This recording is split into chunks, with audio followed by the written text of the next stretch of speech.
जय हिंद सभी स्टूडेंट को स्वागत है आप सभी छात्रों का आज की टेस्ट में। प्यारे बच्चों, आज संडे है तो हमने आप सभी बच्चों के लिए फिर से एक छोटा सा टेस्ट सभी बच्चों के लिए लेकर आ गए हैं। आज की टेस्ट में हम साइंस के वीवीआई ऑब्जेक्टिव क्वेश्चंस को देखेंगे। तो आप सभी छात्र इस टेस्ट को अंत तक दीजिएगा और क्लास के अंत में सभी क्वेश्चन के आंसर का मिलान भी करेंगे और ज़रूर बताइएगा कि आपको कितने नंबर प्राप्त हुए। तो चलिए आज के यह महत्वपूर्ण टेस्ट को शुरू करते हैं और पहले क्वेश्चन को देखते हैं। पहला क्वेश्चन है, कोई विलयन लाल लिटमस को नीला कर देता है तो इसका पीएच संभवतः क्या होगा। क्वेश्चन है, कोई विलयन लाल लिटमस को नीला कर देता है तो इसका पीएच संभवतः क्या होगा। ठीक है, तो बहुत ही अच्छा क्वेश्चन है, वीवीआई क्वेश्चन है। चलिए अब इसके आंसर्स को देखते हैं। और प्यारे बच्चों, आंसर देने का तरीका वही है। सबसे पहले क्वेश्चन नंबर जो होगा वो लिखेंगे, उसके आगे ए, बी, सी या फिर डी, जो भी आपका आंसर हो आप उसे अपनी कॉपी में लिखते चलिएगा। ठीक है, तो देख लें इसमें से आपका जो भी सही आंसर हो उसे अपने कॉपी में जल्दी से नोट कर लीजिए। ठीक है, तो चलिए बढ़ते हैं अगले क्वेश्चन की तरफ और अगले क्वेश्चन को देखते हैं। अगला क्वेश्चन है, एसिटिक अम्ल का तनु विलयन के बारे में कौन सा अवलोकन सत्य है। क्वेश्चन है, एसिटिक अम्ल का तनु विलयन के बारे में कौन सा अवलोकन सत्य है। ठीक है, तो चलिए इसके आंसर्स को देखते हैं। क्या आंसर आप सभी बच्चों के सामने है, ए, बी, सी और डी। इसमें से आपका जो भी सही आंसर है प्यारे बच्चों उसे अपने कॉपी में जल्दी से नोट कर लीजिए। ठीक है, चलिए बढ़ते हैं अगले क्वेश्चन की तरफ। अगले क्वेश्चन को देखते हैं, अल्कोहल में उबली पत्ती पर आयोडीन विलयन की कुछ बूंद डालने पर पत्ती का रंग कैसा हो जाता है। क्वेश्चन है, अल्कोहल में उबली पत्ती पर आयोडीन विलयन की कुछ बूंद डालने पर पत्ती का रंग कैसा हो जाता है। ठीक है, तो चलिए इसके आंसर्स को देखते हैं और इसमें से जो भी आपका आंसर है प्यारे बच्चों अपने कॉपी में जल्दी से नोट कर लीजिए। ठीक है, चलिए आपने नोट कर लिया होगा। बढ़ते हैं अगले क्वेश्चन की तरफ और अगले क्वेश्चन को देखते हैं। अपच का उपचार करने के लिए निम्न में से किस औषधि का उपयोग होता है। क्वेश्चन है, अपच का उपचार करने के लिए निम्न में से किस औषधि का उपयोग होता है। ठीक है, तो चलिए इसके आंसर्स को दिखाते हैं और इसमें से आपका जो भी आंसर है उसे अपने कॉपी में नोट करिए। ठीक है, ए, बी, सी और डी, इसमें से आपका जो भी आंसर हो प्यारे बच्चों उसे कॉपी में नोट कर लीजिए। ठीक है, चलिए अगले क्वेश्चन को देखते हैं। बहुत ही वीवीआई क्वेश्चन है, ध्यान दीजिएगा सही बच्चे।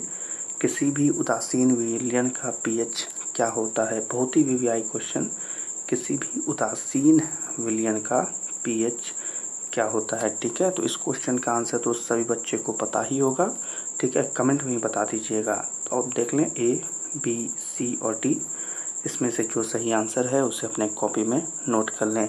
चलिए बढ़ते हैं अगले क्वेश्चन की तरफ। अगला क्वेश्चन है, निम्नांकित में से कौन लवण है। एक और वीवीआई क्वेश्चन देख लें, निम्नांकित में से कौन लवण है। ठीक है, तो देख लें यहाँ पर आंसर्स है, सभी बच्चे देख लें, ए, बी, सी और डी, इसमें से जो भी आपका आंसर हो अपने कॉपी में नोट कर लीजिए।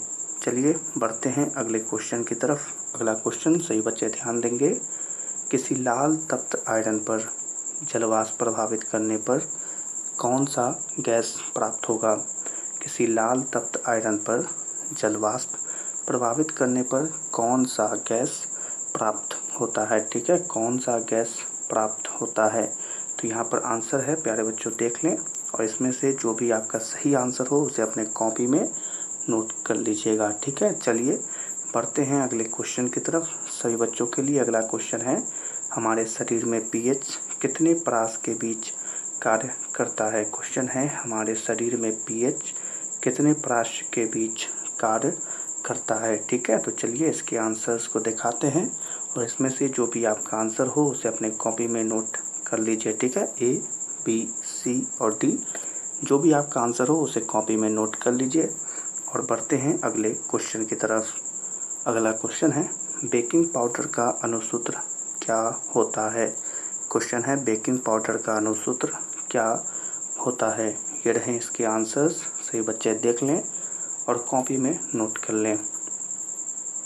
ठीक है, नोट कर लिया होगा तो बढ़ते हैं अगले क्वेश्चन की तरफ और अगले क्वेश्चन को देखते हैं। निम्नलिखित में कौन विजातीय यौगिक है? बहुत ही वीवीआई क्वेश्चन, देख लें। निम्नलिखित में कौन विजातीय यौगिक है? तो चलिए इसके आंसर्स को देखते हैं। जो भी आपका आंसर हो अपने कॉपी में नोट कर लीजिए। चलिए बढ़ते हैं अगले क्वेश्चन की तरफ और अगले क्वेश्चन को देखते हैं। सभी बच्चे देखें।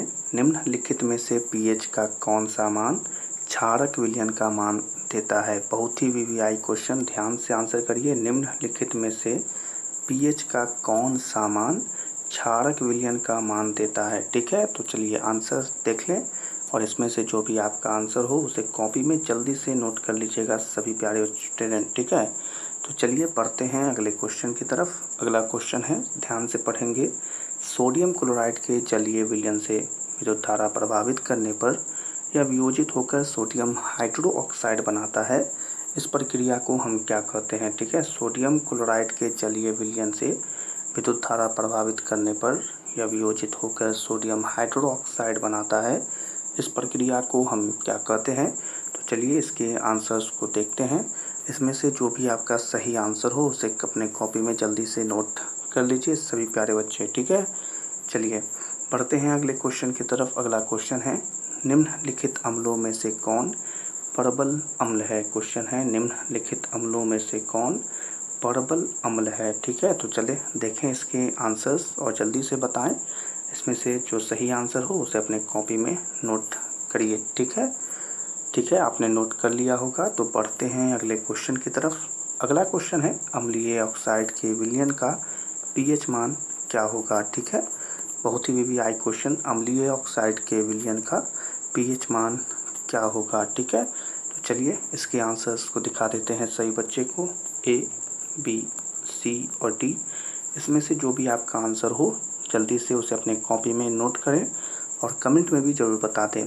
चलिए अगला क्वेश्चन है, सही बच्चे ध्यान देंगे। निम्नलिखित में कौन संक्षारक अम्ल है? क्वेश्चन है, निम्नलिखित में कौन संक्षारक अम्ल है? तो देख लें इसके आंसर्स और इसमें से जो भी आपका सही आंसर हो उसे अपने कॉपी में नोट कर लेंगे। ठीक है, ए, बी, सी या फिर डी, जो भी आपका आंसर हो अपने कॉपी में जल्दी से नोट कर लीजिए। तो चलिए आज की क्लास के यह सभी ऑब्जेक्टिव क्वेश्चंस जो थे वो समाप्त होते हैं। अब बारी है इन सभी ऑब्जेक्टिव क्वेश्चंस के आंसरों का मिलान करने की।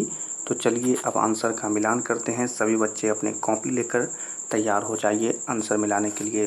तो सबसे पहले नंबर क्वेश्चन का जो आंसर बनेगा एकदम सही प्यारे बच्चों, वो उसका आंसर होगा डी। ठीक है, मिलाते चलेंगे। दूसरे नंबर क्वेश्चन का जो आंसर है वो हो जाएगा ए।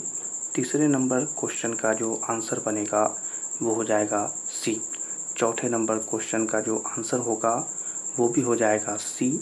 पाँचवें नंबर क्वेश्चन का जो सही आंसर होगा प्यारे बच्चों वो हो जाएगा बी। ठीक है, छठे नंबर क्वेश्चन का जो आंसर होगा बिल्कुल सही वो हो जाएगा सी। सातवें नंबर क्वेश्चन का जो एकदम सही आंसर है वो हो जाएगा सी। आठवें नंबर क्वेश्चन का एकदम सही आंसर था बी। नौवें नंबर क्वेश्चन का आंसर देख लें वो हो जाएगा सी। 10वें नंबर क्वेश्चन का जो आंसर था वो हो जाएगा डी।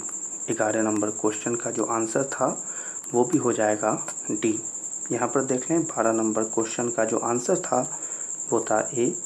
13 नंबर क्वेश्चन का जो आंसर था वो हो जाएगा सी। 14 नंबर क्वेश्चन का जो आंसर था वो हो जाएगा डी। और यहाँ पर अंत में 15 नंबर क्वेश्चन का जो आंसर था वो था बी। तो चलिए हमने आपको 15 क्वेश्चंस के सही आंसर बता दिए हैं। अब आप सभी बच्चे सभी आंसर को अपने आंसर का मिलान करें और कमेंट में ज़रूर बताएं कि आप सभी बच्चों को 15 क्वेश्चन में से कितने क्वेश्चन सही हुए, या फिर आप बताएं कि आपको 15 नंबर में से कितने नंबर प्राप्त हुए। तो आज की इस टेस्ट को यहीं पर समाप्त करते हैं। यह टेस्ट पसंद आई हो तो सभी बच्चे लाइक कर दें और अपने मैट्रिक परीक्षा 2025 के लिए चैनल को सब्सक्राइब कर लें, ताकि आपको इसी प्रकार से महत्वपूर्ण ऑब्जेक्टिव और सब्जेक्टिव क्वेश्चंस आसानी से प्राप्त हो। सभी छात्रों से मिलेंगे अगली क्लास में, तब तक के लिए आप सभी छात्रों को जय हिंद।